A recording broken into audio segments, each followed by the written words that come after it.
Well, hello there, YouTube. This is Mr. Gibson Guy here. Thanks for stopping by the channel. I have a brand new video for you that I had to work up on and somewhat get everything functioning and out here so I can make this. But some people might find this interesting. Now, I've done I am almost to 100 videos. I think right now I'm at 97 or 98. So I'm just about to reach 100 photography videos on my channel, and I have almost 300 videos altogether on my channel. But the photography videos that I do all have to do with vintage film cameras from the pre-autofocus days. It's from the 1960s to the mid-1980s before it turned into autofocus and photography started degrading.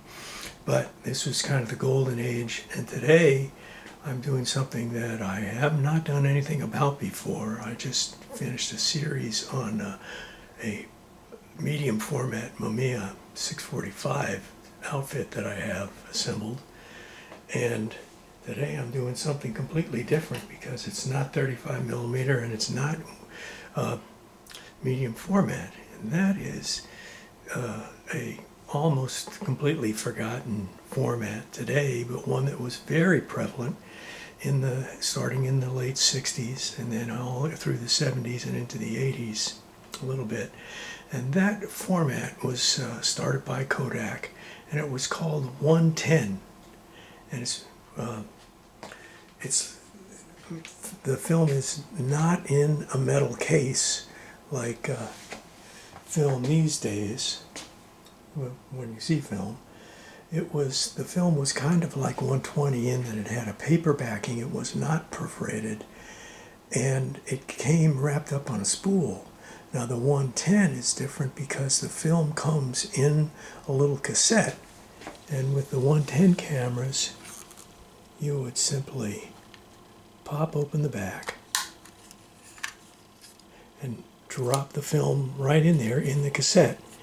And there's the mirror box right there, and right there, that's the size of the image, this actual rectangle right here. The film would be here, and it would wind across over to here. And when you get done, you just advance it till it stops advancing. Then you open it up, and you take the film out and you send it in, cassette and all. You don't do anything like on a 120 film where you have a little label or a little sticker you have to lick and press that down on the paper so that it seals it off. The little plastic cassette handles that and several other features, as we will see. And what makes this really interesting is that both Pentax and Minolta experimented with cameras in the 110 format. The Minolta, there was a Mark II and a Mark I and a Mark II, and it was called the 110 Zoom, and that was kind of a funny shaped camera. This one is a more normal camera shape, the regular Auto 110. And there's two things that are interesting about it. One is that on 35 millimeter single lens reflex cameras, like you see for comparison the Pentax LX here, always your right hand is on the large side of the camera and your left hand goes on the small side. But because of the shape of the cartridge that you drop in 110, this camera is actually smaller on the right hand side and longer on the left hand side. You can see there, this is shorter than this, but this is shorter. This is shorter than this, and this is supposed to be the long side, so you see. And the other thing that I would mention about it is that Pentax was known for their experimenting with SLR cameras in different formats. That format includes a 110, the Auto 110 as they call it. It also included another SLR camera, single lens reflex, very much like this, but it was about this big, and it was called the Pentax 67 or Pentax 6x7. and that was a medium format stretched out to its maximum to give you the biggest negative possible. And this, of course, gives you the smallest negative possible. But I always thought that that was interesting, that all the other companies didn't bother too much with that. Minolta did some early stuff, some back in the 50s and maybe early 60s, but experimenting with 6x7 and 110, only Pentax did that. I don't have a 6x7 anymore. I had one for years. It's a really wonderful camera, but I don't have one, and don't get me started. The last thing I need. All right, so I have the information to give you all the basics about this camera, and this comes from How to Select and Use Pentax SLR Cameras by Carl Shipman, and this is, I guess this is about 1982 or something. What's the date on it? 1977, 1979, 1980. So it was renewed several times, updated. And we're looking at the System 10. So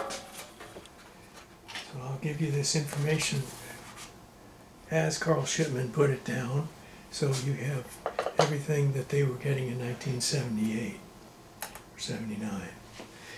If you are accustomed to cameras that use 35mm film, the Auto 110 SLR seems unbelievably tiny. When people see it, the standard reactions are: 1, they smile; 2, they want to hold it; and 3, they want to own it. So said Carl Shipman back in 1980. It's difficult to take it seriously at first because the camera and the system of accessories are so diminutive. Gradually, it becomes clear that this is serious equipment. It is a 35mm equipment scaled down to use 110 size film in cartridges, sensibly taking into account the limitations of the format and the preferences of the majority of prospective users. It's still going to be used for snapshots, not serious landscape photography or something like that, or architectural, but it takes a lot better pictures than anything else that came out of 110 cameras. The Auto 110 camera was introduced in late 1978 along with an assortment of accessories, including its own special automatic electronic flash, a battery-powered film winder, interchangeable lenses, close-up lenses, filters, lens hoods, eyesight correction lenses to fit over the camera eyepiece, cases, and small parts such as lens and body caps. In the US and Canada, this equipment was marketed as System 10, like the title said here. Auto 110 camera. This is about the camera first. This. There are no exposure controls on this camera. It is automatic only with no manual mode. Film speed is set automatically when you load the 110 film cartridge. Depress the back cover lock button on the left side of the camera and the back cover springs open. Drop in the 110 film cartridge with the label right side up so you can read it later through the window of the camera back cover. Let's do that. Here's the button. This little thing that slides here, and it pops that open. There's the window, and you can see it goes in there, and you can see through the window, and on the back there the film is backed with paper, and it will have frame numbers on it, and it'll have start and go and all that stuff. So that's all done like this. Let's keep going. On the extreme right end of the film cartridge is a flange that tells the camera what film speed you are using. Inside the camera body is a black pin located so the flange of a film cartridge can depress the pin when the cartridge is in the camera. Film cartridges for 110 film are manufactured with flanges of 2 different lengths. If the film is ASA 100, the flange depresses the pin in the camera body. If the film is ASA 400, part of the flange is left off in the manufacturer so it does not depress the pin. This sets the camera for ASA 400. You know, look at that again.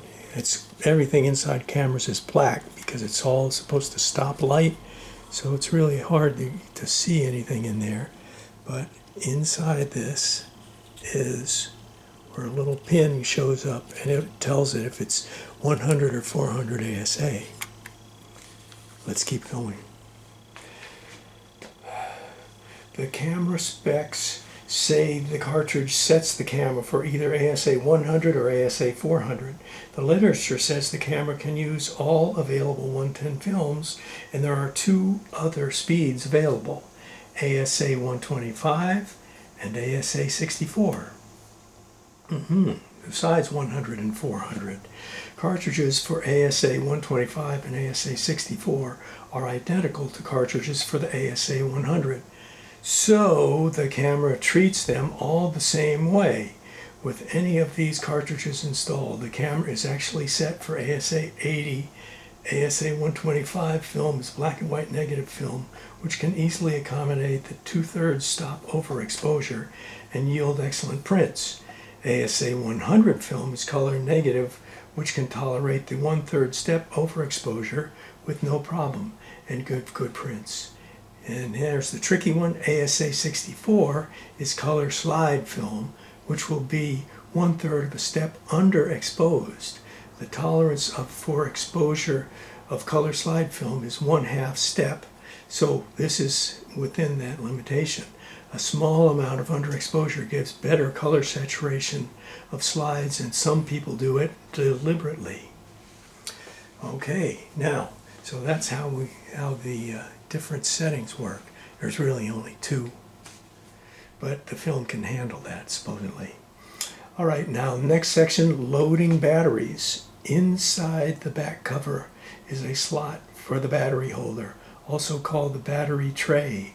This is a plastic holder with a circular spaces to hold two S76E silver oxide batteries or equivalent. Clean the battery surface by rubbing against cloth or paper, then insert the batteries so they face in opposite directions as shown by the label and the handle of the holder. So let's open this up. Take a look in here, and here we have the battery holder, and you can see there's one negative and one positive, and one positive and one negative when you turn it over. It tells you which one to put here, which one to put there. So that puts them all in the right place. And then put it in, and now we have batteries. So let's see what we can do with some batteries now. Obviously there's no film in it, and finding 110 film is tricky. I found some that's a few decades old that I ordered, and when it comes in I'm going to make some pictures with it, but in the meantime we can still see how the camera works. Insert the battery holder in the slot in the camera body like we just did. It doesn't matter which way you align the holder when installing it. The negative terminal of the top battery will always point to your left. Shutter speed and aperture. Now, this is interesting how they handle this, shutter speed and aperture. The camera sets both automatically according to a plan built into the camera electronics. This is called programmed exposure, as shown in the accompanying table. There is no external control for either function. The camera does not let you pick your f-stop or set your shutter speed. It does it for you. All you do is focus and push the button. How magnificently advanced that is, and so simplistically. Both aperture and shutter speeds are set by a mechanism in the camera body just behind the lens. This mechanism, a meter, is controlled by a center-weighted silicone light sensor in the viewfinder housing, which views the image on the focusing screen. Interchangeable lenses. Oh boy, interchangeable lenses. Minolta didn't have that. Because the aperture mechanism is in the camera body, Pentax 110 lenses are very simple mechanically. The only adjustment is a focusing ring. Focused distances are shown on a scale which is read through a triangular red mark on the lens body.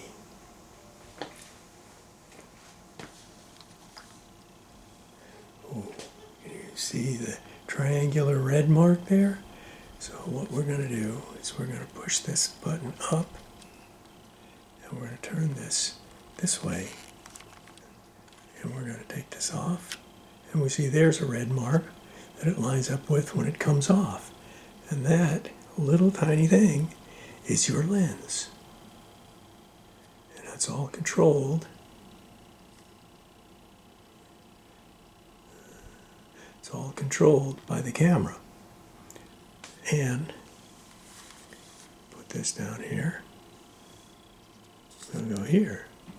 Now, you got that little end piece for the lens. Put it on there. Rest this here. And then we're going to put on this telephoto lens. Notice the red dot, and we're going to put it so the little red triangle lines up with it. I think.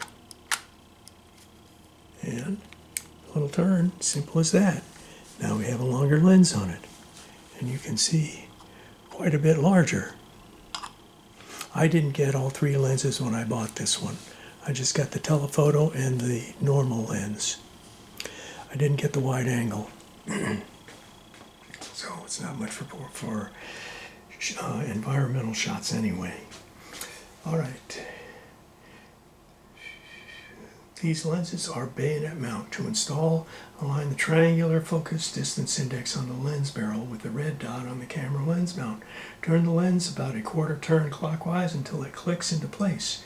To remove, push the lens release button upward on the camera body while turning the lens counterclockwise until it is released from the mount.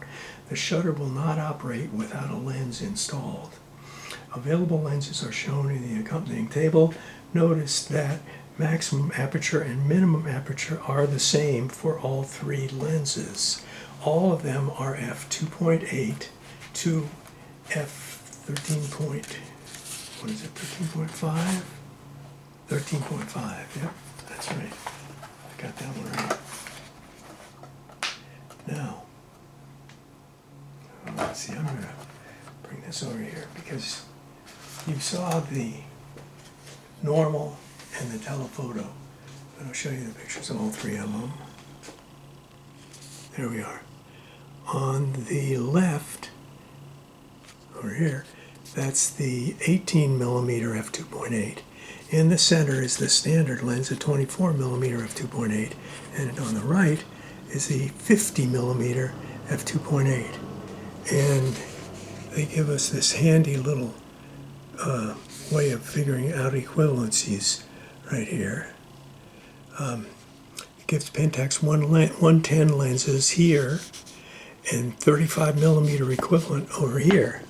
This 18 millimeter wide angle is equivalent to a 35 millimeter.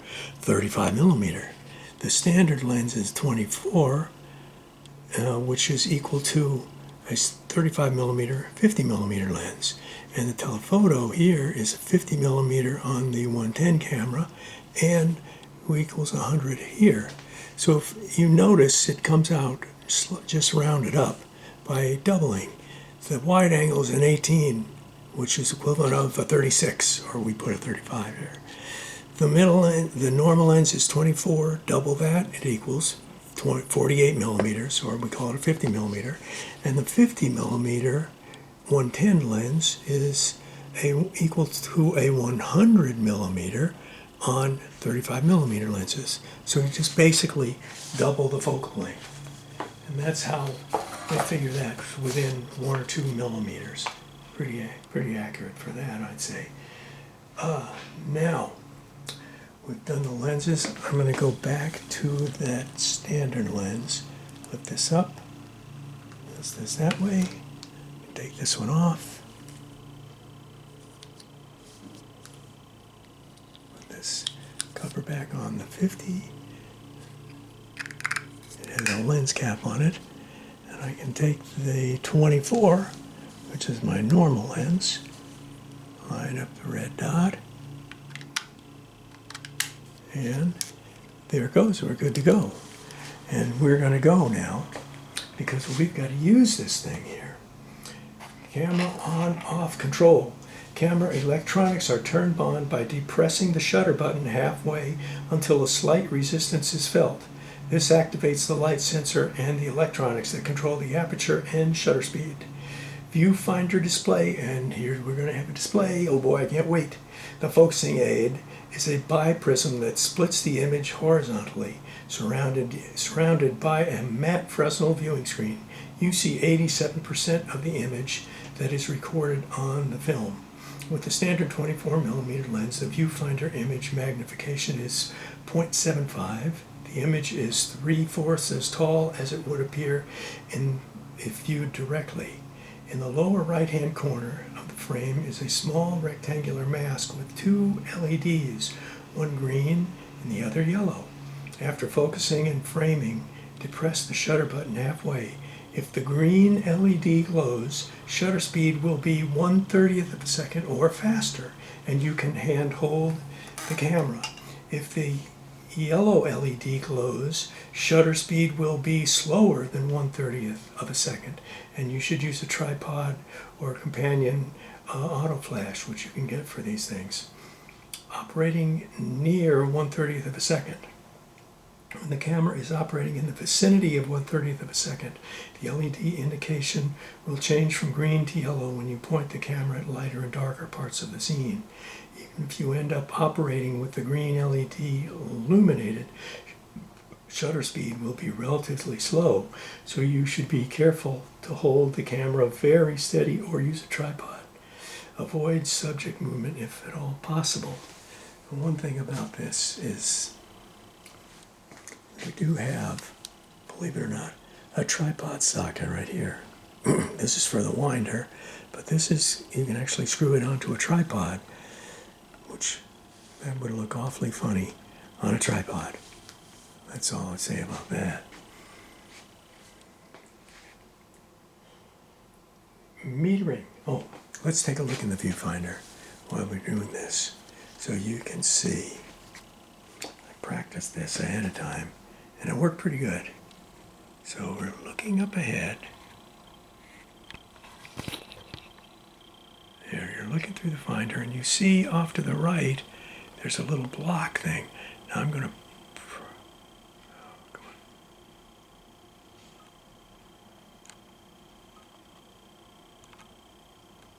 where do we see it?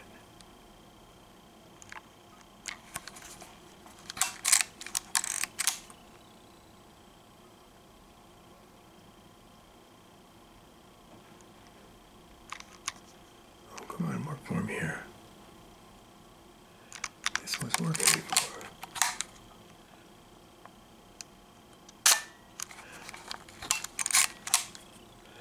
Come on, I've just put the batteries in. Oh, that's not fair. Should be right there. There, green. Now, see, that's the green, so it's getting enough light for 1/30th or faster. If I put my hand over the lens, it's not doing it. What is going on here?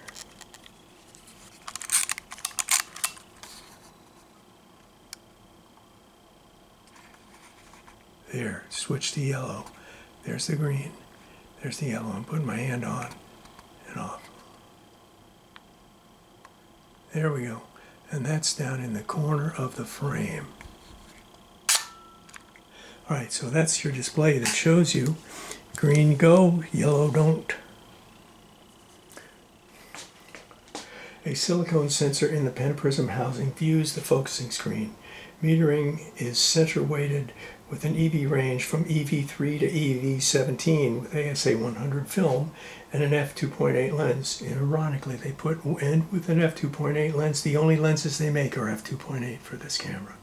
So no worry about getting that f5.6 lens and messing it up because it doesn't exist. There is no indication that the light is too bright or too dim for the camera light measuring system, but you are unlikely to exceed the EV range with the upper limit. EV17 is more than enough to photograph scenes in direct sunlight. The lower limit is dark enough to make viewfinder image dim and focusing difficult. Mirror mechanism. The Auto 110 camera does not have a focal plane shutter. It's combined with an aperture mechanism in the camera body just behind the lens. When viewing with the mirror down behind the lens, shutter must be open, but the film must be shielded from the light coming into the camera. This is done by the mirror mechanism. If you look at the back cover of the camera with the back cover open, you'll see that the film plane is shielded from light by two movable panels that come together in a V shape. The top panel is the mirror. To minimize camera body depth, the bottom edge of the mirror is made as short as possible, which is why the viewfinder shows only 87% of the image.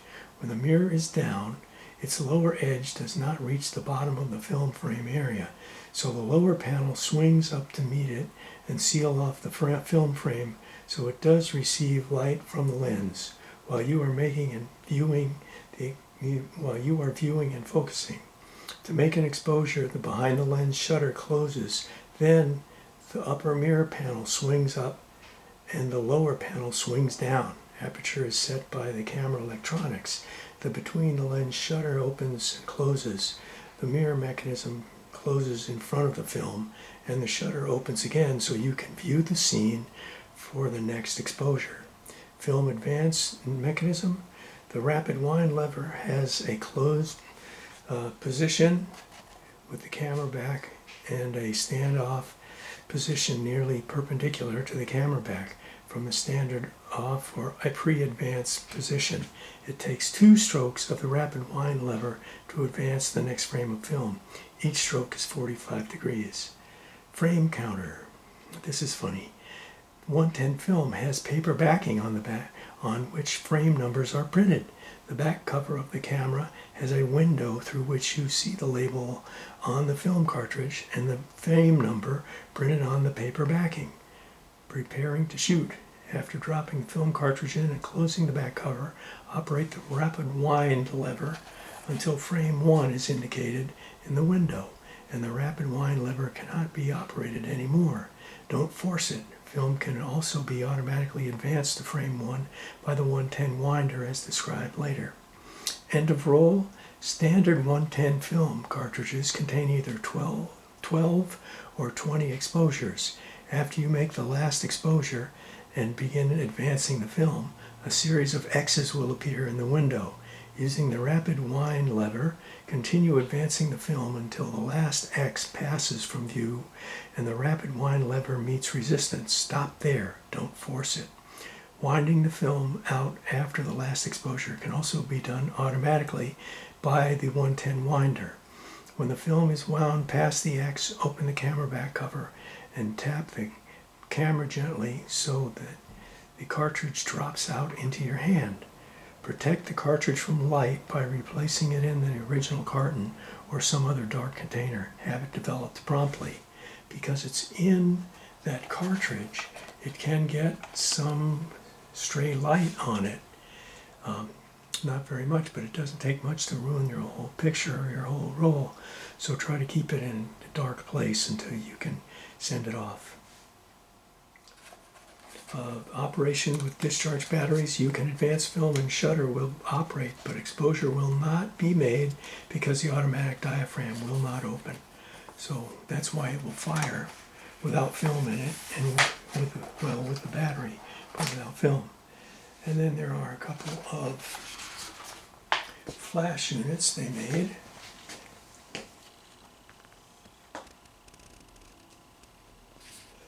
The one on the left is the Auto 110 camera with the AF130P flash and the Pentax 110 winder, and the one on the right is the autofocus AF100P, another dedicated flash unit for the Auto 110 camera. It's smaller than the AF130. And there's the winder. I got this winder and I got it to go around, but not much else yet. It's not really functioning. I don't think it's supposed to do anything without the film. And it's kind of tricky to get this thing lined up with the teeth on this thing. So it kind of goes together like that. But I got to get this one just in the right place to feed this. thing here, which is tricky. So, go something like that. And then you tighten it down here.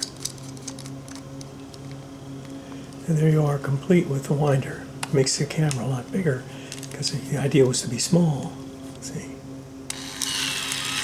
See, it's all going all the time because there's no film to stop it. So that is the Auto 110 and 2 out of the 3 lessons and none of the flash units. But you can see it is definitely a pint-sized camera compared to the standard LX. And that much smaller, much shorter, everything. So, hope you found that enjoyable. If you're looking for a new format, pictures are supposedly great and the film's very hard to come by. And I thought I was getting some in the mail today, but it didn't show up. But I'll get some film very soon, and I want to get those pictures, make some pictures with it, and make some 35mm pictures with it at the same time with the equivalent lens, and then we can compare the 35mm format pictures with the 110 format. And I think the 35mm will probably win, but I have seen some pictures that were shot with an Auto 110, and they are very surprisingly good pictures for that little format. Nothing like what we used to get out of our little kid Instamatic cameras on Christmas morning. So, until the next time, this is Mr. Gibson Guy, and I'm out of here.